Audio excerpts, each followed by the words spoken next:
There seem to have been some updates to the way that they're marketing Captain America Brave New World, which is better than what the original name was, but nobody's going to forget that New World Order, understanding exactly from whence that kind of thinking came from.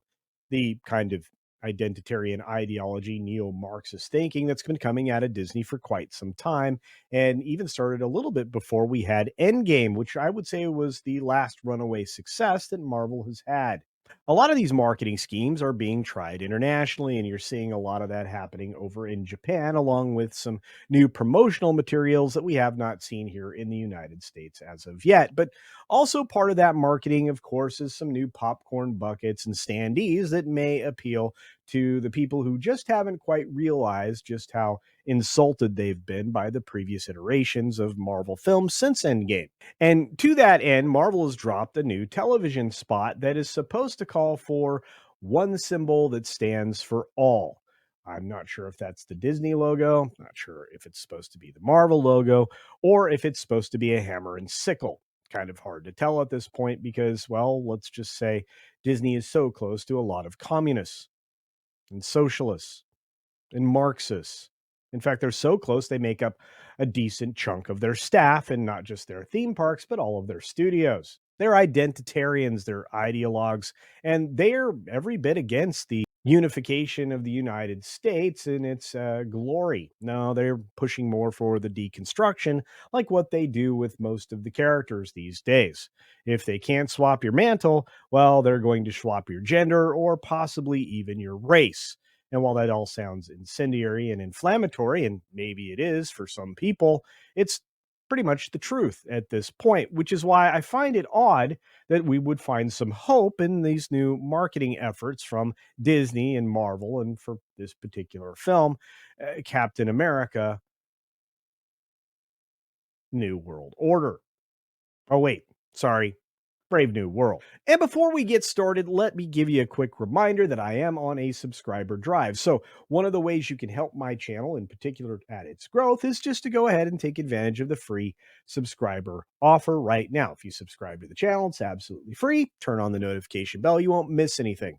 If you've been like, well, 45 to 55% of the people out there and have been watching the content and you aren't subscribed, let this be the opportunity for you to click on it and take advantage of that free offer right now.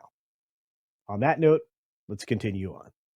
So, from the story, new Captain America 4 TV spot calls for one symbol that stands for all. Is Marvel trying to appeal to conservative audiences? Well, I'm going to answer that preemptively and say no. They certainly don't want conservative audiences, but they may need them. They certainly don't want to have to appeal to anybody that's outside of their ideological circle. And yet, it seems to many that they have changed the characterization of what the MCU has been in recent years. Now, according to Marvin, many see this as Marvel Studios attempting to strategically pivot to regain conservative audiences who felt alienated by the company's recent foray into identity politics. Well, I'm not sure that this is exactly the vehicle with which to do that, but I do know that if you're appealing to a four quadrant audience, you need to bring in as many bodies as you possibly can, especially if you're spending the kind of money on the budget that's currently being reported for this film, which is not just exorbitant, it's ridiculous. And while I do believe what Marvin reports that this move marks a significant shift for Marvel, especially following the Disney minus series Falcon and the Winter Soldier, which was completely neo Marxist, that show dealt with and engaged in themes such as the merit of open borders, amongst many other things. And the new TV spot seems to suggest that Marvel is responding to those criticisms, aiming to create content that is less divisive in the wake of Donald Trump's re-election. Well, I'm not sure it's just that. This thing has been through a buffet of reshoots, including one entire reshoot of the whole film, not to mention the fact that they've gone back multiple times to try to correct continuity and story and maybe get rid of some elements that would be more inflammatory and incendiary, much like this video is likely going to be for me. But as Marvin suggests, this particular film has become emblematic of Marvel's recent struggles, initially titled Captain America New World Order. The production was plagued by numerous reshoots following reports of a series of disastrous test screenings, which were not just disastrous, they were calamitous. Because, as I said before, they had to reshoot three significant parts of the film: Act 1, Act 2, and Act 3. That seems like the whole ball game. Worse yet, it has a release date that's coming up rather quickly, February 14th, Valentine's Day. You're welcome, ladies. And as reported by Marvin, there have been four major reshoots for this particular film, leading to budget overruns that have pushed productions much over $500 million. And you can take that to the bank and you'll be able to see that pretty soon. But recent reports indicate that star Anthony Mackie was spotted filming new scenes in Los Angeles just a month ago. That's right. I actually reported on that at the time. And that's going to create more extensive changes than initially anticipated, leading the CGI artists to go into massive amounts of overtime and or employing a huge number of studios to get it all done. But it all ultimately comes down to the fact that Anthony Mackie is picking up the mantle as Sam Wilson for Captain America. And that just doesn't seem to work. Chris Evans, Steve Rogers is the character that the fans grew to love, and you really can't separate that without doing a complete reboot of everything completely. And Marvel's just never been wanting to do that, and leaning into some very failed comic books, they managed to just go their own way along those same failed ideas that have, well, basically taken down all of comics. And as I mentioned before, Harrison Ford becomes Thunderbolt Ross, who also becomes President of the United States, who also is the Red Hulk, because we can't put on enough mantles now, can we? And at this point, there is no doubt that Marvel with this film is juggling too many balls, because it has to be too much to too many people, and yet it has to be unifying all at the same time, which of course it has absolutely no prayer of doing, because a lot of people don't like various elements of this film. And if you dislike one and you like another, it's going to be so incongruous that you won't be able to decide that this was satisfactory in any way. Not to mention the fact that, as Marvin mentions here, many see political commentary in the film having the President of the United States take an antagonistic role against a black Captain America and turn into a giant red rage monster, which I guess you can read politically rather easily, in fact. And with those aforementioned four reshoots that we've mentioned, although I believe there were more, industry experts are skeptical about Brave New World achieving profitability. I'm one of those, by the way. Historically, only 11 MCU films have eclipsed the $1 billion mark, with most of those successes occurring during and running up to Avengers Endgame.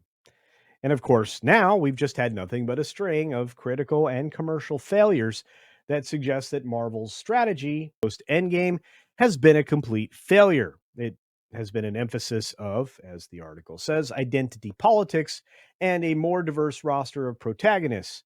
And that may have been one of the reasons that it backfired, not to mention going into comic book material that was already a failure to begin with.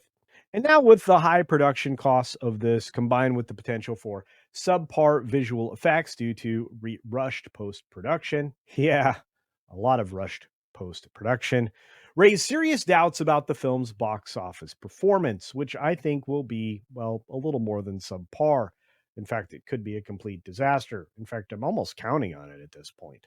But the comparison to the poorly received CGI in Justice League serves as a cautionary tale for what might lie ahead for Brave New World, which I agree with wholeheartedly. So I guess the questions will begin here with: is this version of Cap, the one that was just caught saying, "You got to do better, Senator," going to somehow overcome all of the previous messaging attached to this version and somehow come down on the side of, well, let's unify America and be the best country in the world, the land of the free, the home of the brave? Or are we more likely to get a continuation with a little more nuance of these kinds of messages kind of buried underneath some dialogue? I imagine they're going to continue to shove this garbage down our throats because that seems to be the Marvel Disney way. But is it possible that they've managed to turn it around? I don't think this film is capable, but I guess we'll find out in just a few short weeks. And at that point, we can be the judge. I do know this: no amount of change in marketing is going to overcome the terrible word of mouth, which could come out of this film from the very first frame. And I think all of this exposes a deeper problem. What problem is that, culture? The fact that Disney has no more goodwill to spend. The audience is done with it. And the only way to make a comeback is to make good things that the audiences will love and enjoy. They've started to do that in a couple of areas, but can they really accomplish that in such a short period of time with a bunch of scripts that are basically anti American or anti family? I'm looking at you, Snow White.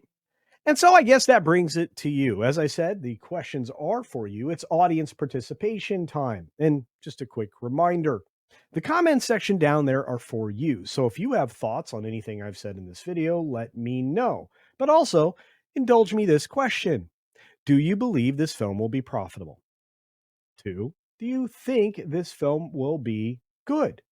And finally, do you think this film will be the turning point for Disney to head back in the right direction? Like I said, let me know those thoughts down in the comments section below.